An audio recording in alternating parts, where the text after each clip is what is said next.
the water views. Oh, this is what I do in the mornings every day. What is up, brother? As the kids say, what's up, brother? What's up, Uh, brother? what's up? Welcome to an edition of Taking Over the World with Ed and Aaron. Listen, if you didn't figure it out, Ed, that's not a green screen. Ladies and No, gentlemen, Edward is joining us from the Aloha state. What's up, buddy? Good morning, Aloha. What do we say good over there? morning. Aloha. Aloha.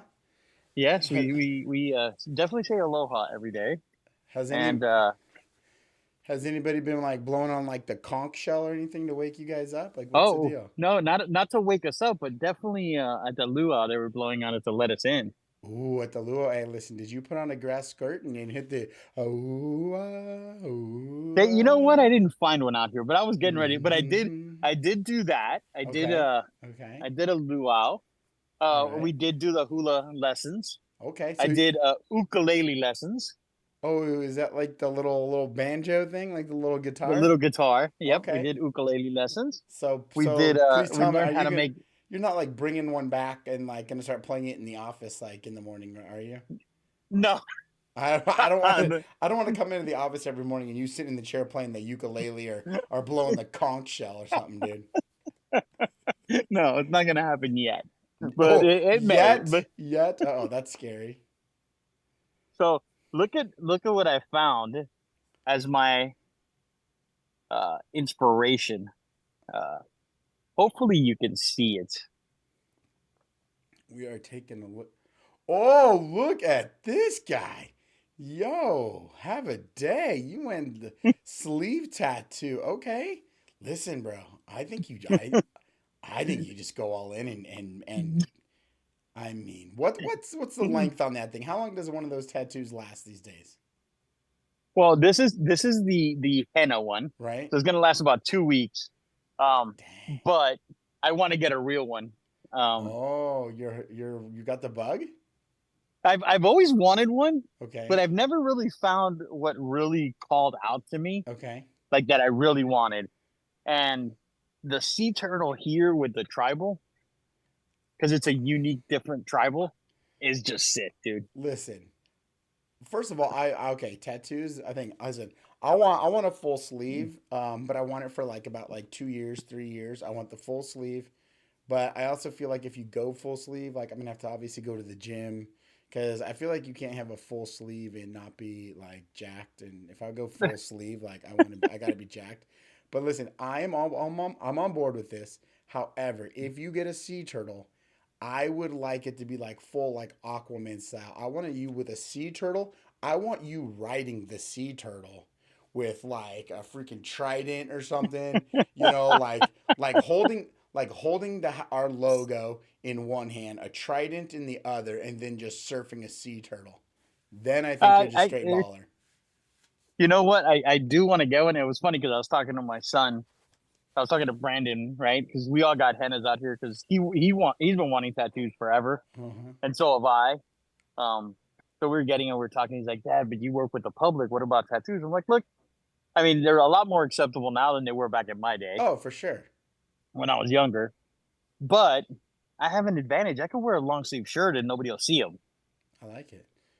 You Well, know, so and that one too, that one that you got, the henna one, that's like full Polynesian styles. You got like the tribal things going on, and oh, dude, it's it's sick. like it's like when people come in and they kind of forget who they're working with and stuff, and next thing you know, you got like half naked people or f this or f that or like all these weird sayings and stuff on there, and you're just like, okay, hey, listen, if that works for your industry, great. But in our industry, it would be very hard to walk around with some of that if you couldn't cover it up. And I'm just not committed to Yeah, wearing sleeves, like long sleeves all day when it gets like 115 showing houses just because I put like something ridiculous on my arm. But I'm yeah. down. No, I'm I down for a sleeve. I'm down for like a 3 year sleeve. there's no such thing as a 3 year sleeve. You have to get a full sleeve, See, and it's gonna last you forever. that's the problem. I come to you as the creative problem solver. So like why can there not be a 3 to 5 year sleeve? Why can there not be? Why Yeah. can we not have this? We don't always have to buy a house. We I mean you okay. So since you've been gone, Couple things. One, um, nobody likes that you're posting pictures from Hawaii because we're all super jelly. Maria and I just talked about this, and we're both very unhappy with you guys. Mostly just because we're jealous. Two, we haven't burnt down the building yet, so that's always good. That's always a good thing. Three, I've been dealing with some commercial clients of yours to help show them around, and so Yep, and I appreciate that. this leads me into my point is that like you're the problem solver. You're the creative person that you thrive off problem solving. So, like, I look at people. I was just talking to Blanca right now. She had a great appointment over the weekend, and we've been role playing about why it's so important to treat every relationship is to the gold standard, to our standard. And now we're Right. debriefing this morning already, and the renter that she set an appointment with, her potential renter, is now looking to potentially buy. That would be her preference, and so you just never know what you're going to get. And so we have renters that convert to buyers. We have people that rent. We have commercial, it's leases, LOIs. So we can rent office space. We can rent warehouse space. We can rent houses. Why can we not rent tattoo sleeves, bro? Why can I not Well, rent out my arm for a tattoo sleeve to look cool for like 3 years? I'm gonna work on this problem solving, I'm, and I'm I will figure it out because that's what I do. that's what I'm saying. But I will figure it out. And the one thing, it's funny that you talk about our standard, right? So there's something that we did on our vacation, Okay. and um and I'm not going to go into detail because I don't think detail is important at this Yeah. particular moment in Yeah. time. Plus, this is But not like a rated R show, bro. Okay, yeah, so yeah. So keep so it we did. clean. So we did a thing, and Brandon asked me, Dad, why do you do this if this is not reciprocated to you, right? And I'm glad you say your standard because that was my answer to him. I told him what I do because it makes me feel good and it's the standard that I want to be held to. So Bro, it doesn't matter what anybody else does, it's the standard that I hold myself to. So speaking it's of the the same in stand, our business. bro, I gotta interrupt you for a second. The standard is being set right behind you. They got a guy dragging the beach. Man, that's the standard. I just saw a tractor go through and they're dragging the beach for you today. That's a standard, baby. All right, sorry. Finish up So your yeah, standard. so that was the whole thing, right? When he was asking me why are you doing these things if you don't see this in return a lot, why do you do it? And I said because it's the standard. It's my standard. It's what I believe and how I believe you should treat everybody and do everything. So what everybody else does is irrelevant to me because I'm not changing my standard to accommodate the world. I would rather my standard be set so high that the world wants to take on our standard. Yeah, fair.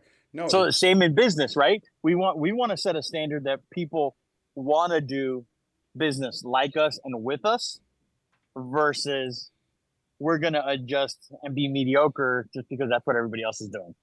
well, and you're right. It's so easy to take, like the path of least resistance everywhere you go, right? And I'll tack on to your example. So this weekend, my wife and my daughter were out in California. They had a soccer tournament. We're like, all right, it's the dudes' weekend, right? Me and the boys. I'm like, all right, I'm gonna clean the garage. We're gonna do some stuff around the house, and we're also just gonna like just chill, right? We're always on the fields. We're always like, we got our big Cooper's Town trip coming up and stuff, and so we're like, we'll just relax. Well, what happens? Sure enough, happened to be talking to one of our buddies. Like, hey man, we're gonna be short players this weekend. You and one of the other kids, actually my other coach's son. Like, hey, you guys want to help us out? And these are great families, and it's our buddies. And I asked him and asked Braxton. He's like, yeah, let's do it.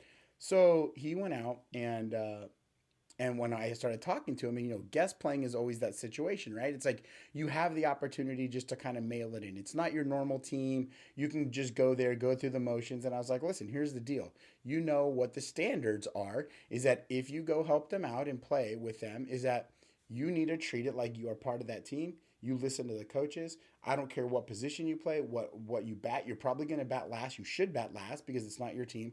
They're going to put you in positions wherever they have holes, not what you normally play. You better be the first one out of the dugout to warm up the outfielders. You better be the first one on the fence to cheer on the team. Like, because when you go there, you're representing our standard. You're representing yourself, your last name, our team that we play with. And it's like, so if you're going to go there, you can't mail it in. You have to continuously work for the standard. And kind of like why Brandon was asking you, like, well, why? Like, it could have been easy just to be like, yeah, I'll just take the weekend off and whatever they need, I'll try to do it. It was, and we just, so we had that same conversation as you go to fill in stuff.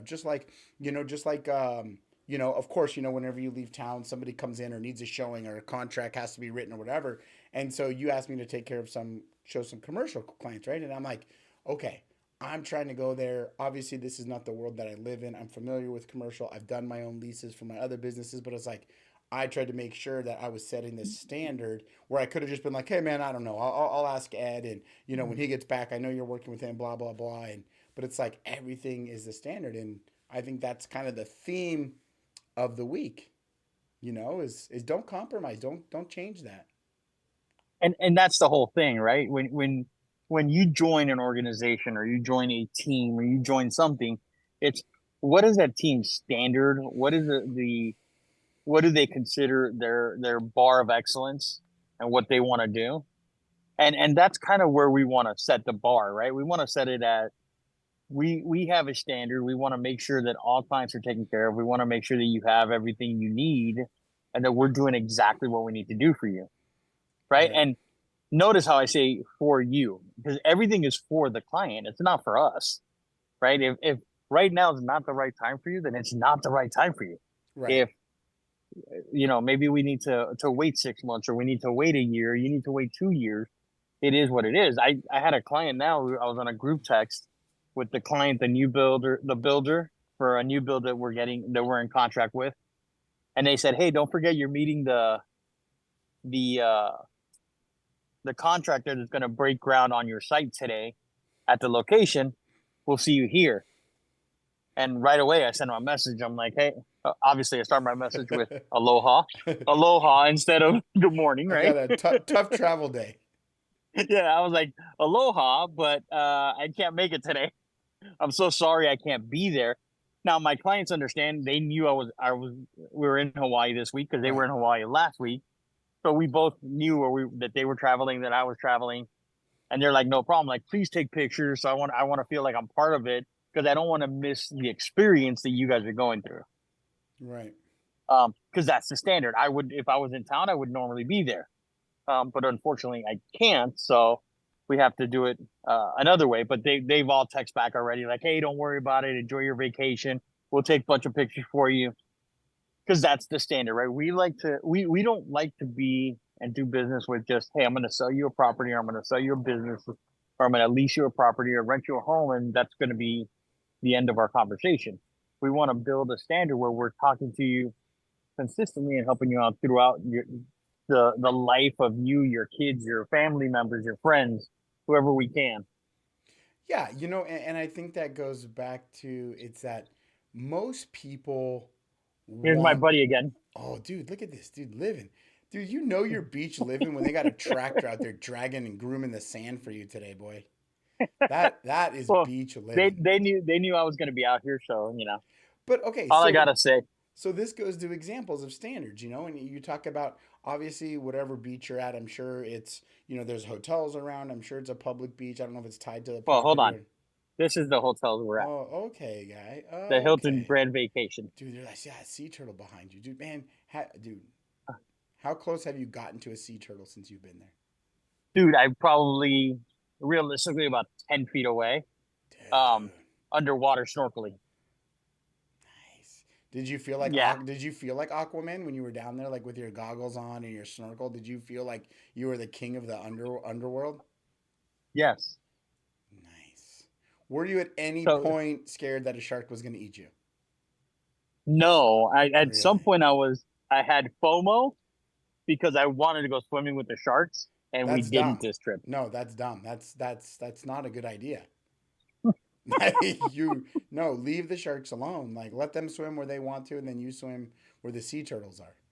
We were meant So to so swim with sea Brandon, turtles, not sharks. Yes. so Brandon, Amanda. Well, okay, hold on. Brandon and Mercy are okay with diving in a shark Nope. cage, That's dumb. right? No, in a cage because they can't get to you, right? You're No, in a cage. They that's can't what do they anything, want you to think. You've seen those videos where the shark gets in the tank or things go wild? I'm not taking any chances. right? Amanda's like you. She wants nothing to do with it. That's because Amanda's And smart. I'm the extreme. I want to go scuba diving with the sharks. Well, and that's dumb. That's dumb. That's like Well, volunteering to get into a plane that is going down. Like, oh, this ought to be fun. Like we could jump out of it. No, no. when we were done scuba diving, I asked the people on the boat. I was like, "Hey, can I just stow away on for another trip?" And then Mercy's like, "We have reservations for dinner tonight. You can't." It was the luau. She's like, "We can't miss the luau." I'm like, "Oh, okay. Sorry, I can't jump on a. Oh I can't stow away goodness. to go out again." So how has it been over there? How's the food over there? How's it, what's been your favorite activity that you've done over there that's like kind of out of your comfort zone, if you will? Out of my comfort zone. Or has there been anything that's like stood out as like, dude, like this was an experience that's like this is the top thing, top two things I'll remember when we get back home from this trip. Well, I'll be honest with you. So, um, we've been to New York a couple times, right? And I Yeah. think uh, one of the most impressionable things that left a huge impression on us was walking the memorial. I was gonna say when you got hustled by monks, No, but but the those, memorial is way better, way better. yeah. Okay. So we were that was our thing, right? We did the Yeah. memorial. We did a bunch of different things in New York. We did the Statue of Liberty. We did Ellis Island because my dad's parents came from Ellis Island. I was able to find them in the registry. So we did a bunch of cool stuff when we were in New York. But walking the 9/11 memorial was probably one of the most humbling experiences, and like seeing everything, and just walking through it, you still get chills when you walk the site. Oh it's God. it's it's crazy. It's a crazy experience Yeah, I couldn't even because they imagine. they have recordings and they have pictures, and they actually have like from one of the retail stores there, all the stuff in New York. Here it has to be Pearl Harbor. Okay. Yeah. Fair enough. So we went to Pearl Harbor. We ended up going to the USS Arizona Mm-hmm. to see the to actually walk the memorial they have on site. And it's really weird because they tell you when you as soon as you get there, like this is a memorial. So please no talking, shouting through as you're walking through it. You're only there for 10 minutes um on the site, right? So then we Yeah. went through there and then we ended up walking um the Missouri, which is the Okay. other ship that's actually docked there. Now, one of the things that when we talk about standards and what we do as a community and as people, they told us a story on that ship that again goes to standards, right? So we have so picture this, right? We're in the middle of the war, um, and they start creating. That's when they started with the kamikaze pilots, Mm. right? They were just running into ships to blow up the ship Yeah. during the war. So one of the pilots, and most of the pilots were 18, no, 17 to 21 year olds, most of them. They had a 2 minute lesson on how to fly a plane and then go. It was real quick because all they wanted to do was just hit as many battleships as we had available to knock them down. A plane hit the side of the Missouri, but the plane was not as strong as the The hull, Missouri. right? Nothing. The Missouri got dented, and the dents are still there. You can still see the dents, and the wing and the pilot, and then there was fire on the deck. The fire got put out in, I think they said, a minute and a half on the which is super fast for being in the middle of the ocean, right? So they put out the fire fast, got everything done. But one of the things that happened on this is when they moved the wing to get it off of the ship, they found the pilot, Mm. and he had passed away, but he was on board. So the captain of the Missouri said, "Okay, we need to treat him to a seaman's burial to honor him." And a couple crew members were like, "Why? He's our enemy." And he's like, "If he's dead, he's not your enemy. He's a human being, and we need to treat him as such." So one of the things that's required when you do a burial at sea is a flag of the country you represent. well, obviously we're not going to have Japanese flags on the U.S. Missouri. Um, so they ended up 3 soldiers spent the whole entire night sewing by hand a makeshift flag Oh wow. so they could actually bury him at sea. But again, it goes back to the standard. That's the way we want to be remembered, right? That's the way our military, that captain wanted to be remembered as we're treating people as people. Once they're dead, they're no longer our enemy because they're a dead human being. We need to treat them with respect.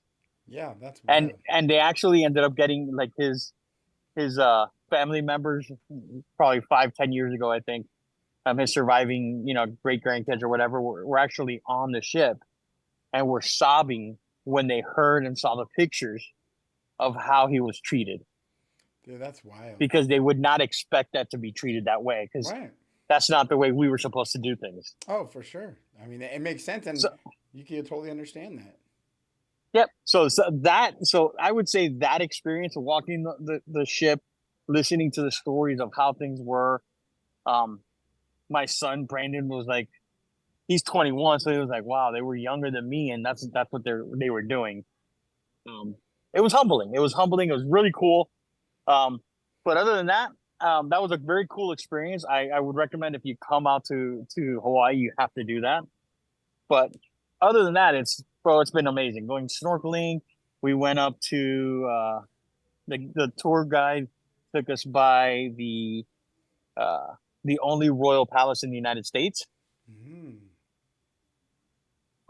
We saw a statue of the first king of Hawaii. Snorkeling was amazing. The water's amazing here. Um, everything's just, dude. I mean, I wish I could stay another week here.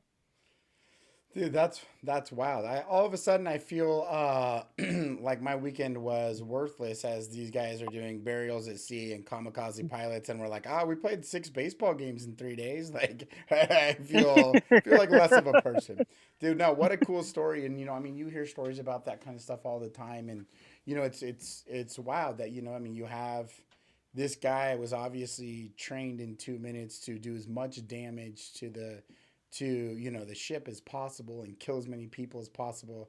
And here a captain is saying, with all that said, I'm gonna be respectful and do a burial at sea when like for all intents and purposes, I mean, you probably have a handful of people that just wanted to be like push that thing right off the boat, and be like, listen, this Oh, guy just tried to kill us, and so it's wild, and then you think like I always remember from a sports world, I always remember the interview with Kobe, and they had a picture of him like knees taped with ice, shoulders taped with ice, and they're like, dude, like why don't you take a night off, rest? And he's like, and his standard was always like, listen, I don't know if this is the first time this game or tomorrow's game is going to be the first time somebody ever watches me play. For all I know, they saved up all their money to get a ticket to come watch, and like I'm not sitting the bench. Like I've like I owe it to them to play to my standard to to give them what they came for. And obviously, different levels of the story, but that was his mindset too. That whole Mamba mentality,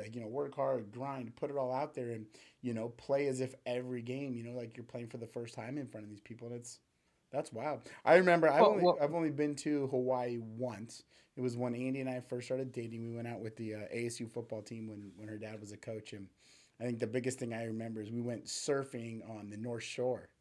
So we got some longboards and we went surfing, and I remember seeing the sea turtles in the water at the North Shore. Like this is pretty wild. yeah, it's an amazing island. It's an amazing place. Um, I know that like now I look at it because we never went to. I was raised by a single mom, right? And there's four Right, kids, so we didn't have a lot of disposable income to be able to do things. So I've never been a big traveling person. right, Um, but like every time I take a trip like this, or the first trip we took to New York, or being lucky enough and having the opportunity to go to Game One in Denver for the Heat NBA championship last year, like some of those things to me were like things I never thought I would be able to do. That right. I'm blessed to be able to do them, but I do them, and then I'm like, why do I not plan more trips? Why do I not plan? more vacations with the family and give people experiences. Um, because it's so much fun. Like it's fun. Yes, we're getting back tomorrow, so then we go back to the grind. And I've been getting up at 2 o'clock in the morning here, which is 5 o'clock in Vegas. So there's a 3 hour difference, and still working early. But I want to do more of this, dude. I want to do more vacationing. Well, it's funny because when I've talked to like even my coach and stuff before, and we've talked about it on the podcast before, but we always talk about passion, right? Like, what's your passion? Is selling houses? Like, oh, this is my passion, and we talk about this. And at the end of the day, we enjoy selling houses and helping families out. But at the end of the day, we all do jobs to provide for our families, and you know, what kind of things that I've been working on with my coach, like you got to start with you, right? And your why, and like taking care of your health, your mental health, your physical health, right? So that you can perform at your best at your job and stuff. Because ultimately, what are you working for? What are your goals? And when you start talking about goals, most people are like, oh, I want to make X amount of dollars. I want to buy this. I want to buy that. But it's like, these are the goals. This is your passion. Like every time you go on these trips, you realize your passion is being with your family in a vacation, like being in Hawaii, being, in New York, being hustled by monks. That is your passion. It's like, but that's why we go to do what we do, is that not only do we love it, but like at the end of the day, like let's call a spade here. We all have to go to work to make money to provide for our families and live our lifestyle. And so we're very fortunate to do it in a way that we just absolutely love doing it this way. And, we're good at it. Where the team is doing amazing with it. But at the end of the day, when you go to passion and what's your why, I think, it's trips like this that make you realize, like, my why is what's my next vacation? Like, what's the next version of, it's New York, Hawaii, maybe it's Thailand, Bali, I don't know, wherever else you're going, the Blue Angels. But it's all that stuff that really, that's got to be your driving force to be like, this is why I go to the grind. This is why I get up at 2 a.m. This is why, I take care of me so that I can provide and do these other cool things. And I think that's what it is, right? The more we look at it, like so like you and I talk about the trip you're doing in a couple weeks, Yeah. right? Hmm. We talk about it, and I think every time that I talk about it with you, right? Besides, forget about the fact that I sponsored the kids. My whole thing is I want to make the experience memorable for Right. them. Because I realize as I get older and I do more of these trips and I spend more time with family and my kids and friends, and when we do things, that it's the memories, dude. It's the time you spend with people you care about and doing things you like that's important in life, because everything else comes and goes, right? So um I think that's important, right? So like this experience, I don't know if you got an experience when you were young enough, when you were younger playing ball, if you got to go to Cooperstown. Right. No, Did I you didn't. go? Mm-mm. You didn't, right? That would have been a super cool experience. Right. But now you're able to give that to your son and to the kids on your team, Right. right?